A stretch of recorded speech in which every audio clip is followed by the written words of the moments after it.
পালিয়ে যায়, ইমাম পালিয়ে যায়।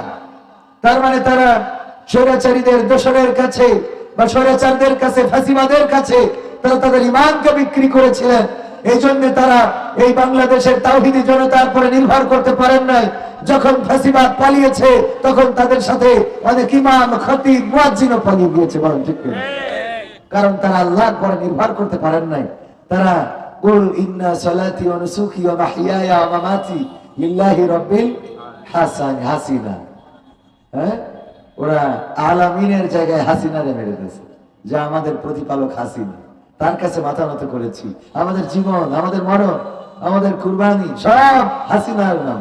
আছে না নাই? শেখ হাসিনা কিছু বললেই সাংবাদিকদের বলা হয়, প্রশ্ন করেন, কি প্রশ্ন আছে?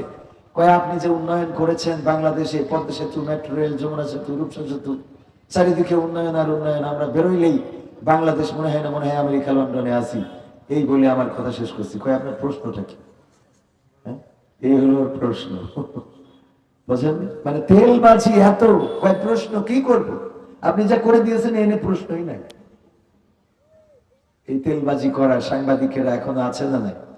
আজকে অনাকাঙ্ক্ষিত একটি ঘটনা ঘটেছে। কাফি নামের একটা ছেলে, ইউটিউব, ফেসবুকে আপনারা চিনে থাকেন বা চিনে থাকতে পারেন।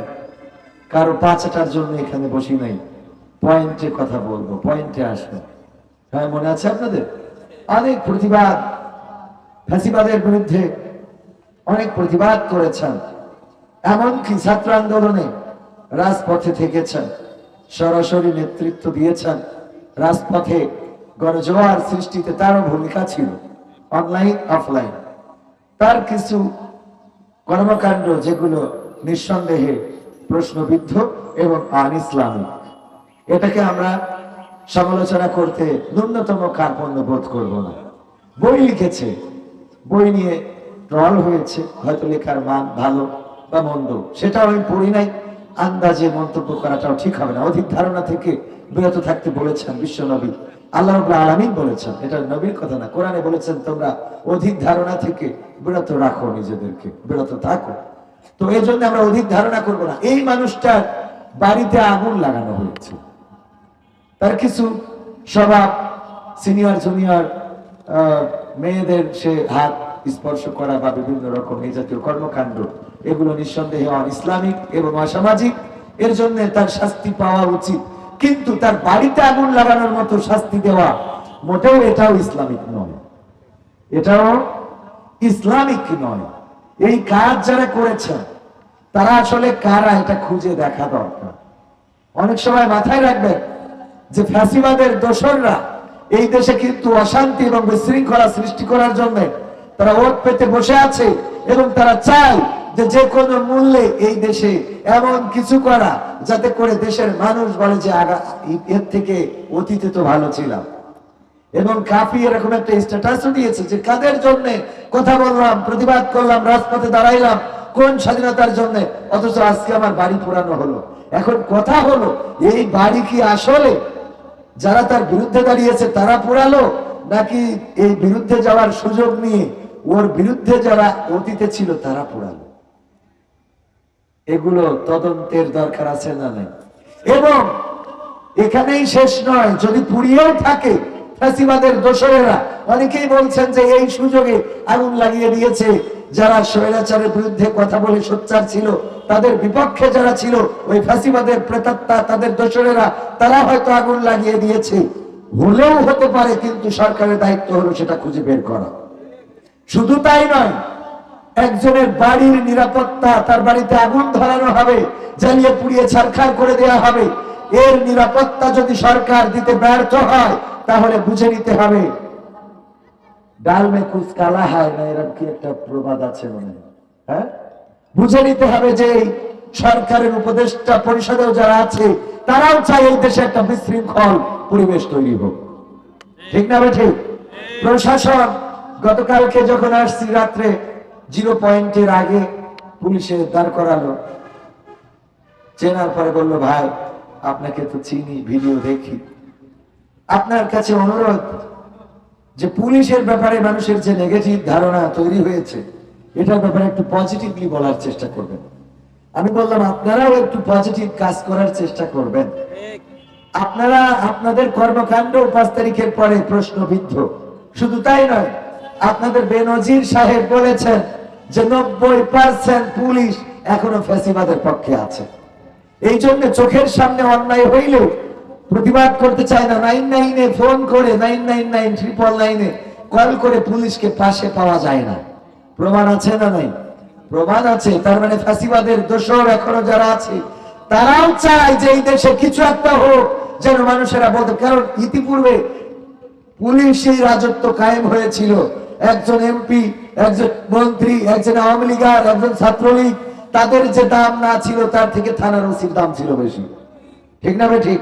কারণ থানার ওসি জানতো যে আমরা বিনা ভোটেই এই এমপি কে নির্বাচিত করেছি, সুতরাং এমপি সাহেব আপনি এত বড় বড় লেকচার মারলে হবে না, আমাদের নিচে আপনার কণ্ঠ রাখতে হবে। ঠিক না ভাই? ঠিক। এমনকি সরকারের টিকিয়ে রেখেছিল তৎকালীন এই ফ্যাসিবাদের দোসর, তাদের এই বাহিনী, বাংলাদেশ পুলিশ, বাংলাদেশের বর্ডার গার্ড, বিজিবি এবং সেই সাথে আরো র্যাব, ডিজিএফআই, এনএসআই, তারপরে তাদের স্পেশাল কিছু ফোর্স এবং দাদার দেশ থেকে তৈরি করে আনা কিছু বাহিনী দিয়ে ক্ষমতা টিকিয়ে রেখেছিল। আর যার কারণে তাদের এত পাওয়ার থাকায় এই পাওয়ার চলে গেলে দেখবেন অনেকেই আছে বলে আমি নির্বাচন করলাম, চেয়ারম্যান দাঁড়ালাম, একবার সুযোগ চাই মাত্র আপনাদের কাছে। কয়বার? একবার আপনারা সুযোগ দেবেন। প্রথমবার দাঁড়িয়ে খালি তার বক্তব্য থাকে আপনাদের কাছে এসেছি একটা বার। আপনারা তো অনেককেই ইতিপূর্বে চেয়ারম্যান বানিয়েছেন, আমাকে একবার সুযোগ দিয়ে দেখেন। আচ্ছা, এমন কোন চেয়ারম্যান কি পেয়েছেন যে একবার চেয়ারম্যানই করার পরে তারপরে আর একবারও দাঁড়ায় নেই? আমার দৃষ্টিতে এখনো পড়ে নেই। যদি আপনাদের থাকে, দু একটা থাকলেও থাকতে পারে, কিন্তু আমার দৃষ্টিতে আজও পড়ে নাই। কারণ একবার সুযোগ পাওয়ার পরে যখন দেখেছে যে ইউনিয়ন অথবা উপজেলায় অথবা জেলায় চেয়ারম্যান, এমপি, মন্ত্রী এটা হওয়ার পরে কিভাবে কলম ঘোরানো যায়, কিভাবে টাকা মারা যায়, কিভাবে ব্যবসা করা যায়, কিভাবে বেগম পাড়ায় বাড়ি বানানো যায়, কিভাবে বিদেশে ব্যবসা টিকানো যায়, কিভাবে সন্তানকে বিদেশে পাঠানো যায়, কিভাবে নিজের সব সুযোগ সুবিধা গ্রহণ করা যায়, কিভাবে আঙ্গুল ফুলায়ে বট গাছ বানানো যায়, এগুলো যখন সুবিধা পেয়ে যায় তখন পরবর্তীতে আবার এগেইন নির্বাচন করে। ফেল করলেও করে, ফেল না করলেও করে। বলেন ঠিক না বেঠিক? তার মানে উনি একবার সুযোগ চান নাই। তেমনি ভাবে এই দেশের প্রশাসন তারা যে পাওয়ার পেয়েছিল, জনগণের উপরে কলম ঘুরিয়েছিল, জনগণের উপরে লাঠি পেঠা এবং জনগণের উপরে বন্দুক তাক করে বঙ্গবন্ধু বলেছিলেন আমার টাকায় কেনা অস্ত্র, আমার টাকার কেনা বুলেট আমার জনগণের মুখে বিদ্ধ করা হয়। সেই অবস্থা তারা করেছিল। জনগণ যে টাকা দিয়ে তাদের বেতন দেয়, ভ্যাট, আমাদের জনগণের ভ্যাটের টাকায়, ট্যাক্সের টাকায় তাদের বউয়ের লিপস্টিক, তাদের বউয়ের ব্লাউজ, তাদের বউয়ের সায়া, তাদের বউয়ের শাড়ি, তাদের সন্তানের স্কুল ড্রেস, তাদের সন্তানের পায়ের কেটস, তাদের সন্তানদের লেখাপড়া, এগুলো জনগণের টাকায় হতো। আর এই জনগণকেই তারা আবার বুলেট বিদ্ধ করে দুনিয়া থেকে ওপারে পাঠিয়েছে। বলেন ঠিক কিনা?